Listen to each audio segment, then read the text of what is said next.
There are more than 460 National Collegiate Athletic Association players.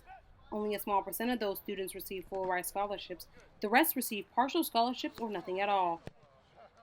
Youngstown State University is an NCAA Division I program that offers very few full ride scholarships. And in Youngstown, with the poverty rate being one of the highest in the country, planning to go to college with no financial backing is unthinkable for most.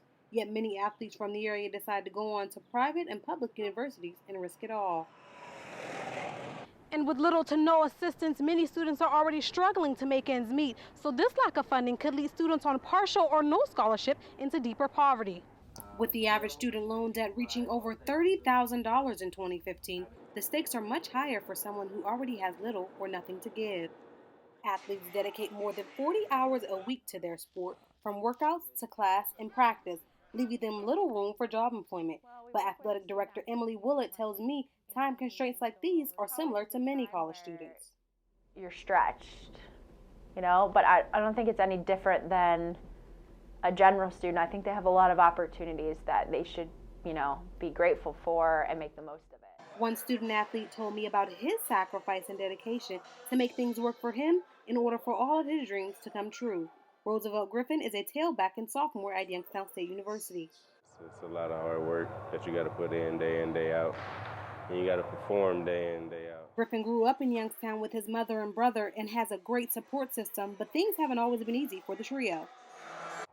My mom always keeps 2-3 jobs to support me and support her lifestyle and keep the house together and things like that. So, it's tough, but that's why you have, mom and dad and your brother. And like all the other student athletes, Griffin has a packed schedule starting as early as 6 a.m. And he says that's the toughest part. Really, those 5 a.m. and 6 a.m.s, but it teaches you a lot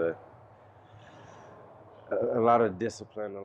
And the demand for these athletes go beyond the field and the classroom. You have to be full-time in order to compete, so that's at least 12 hours.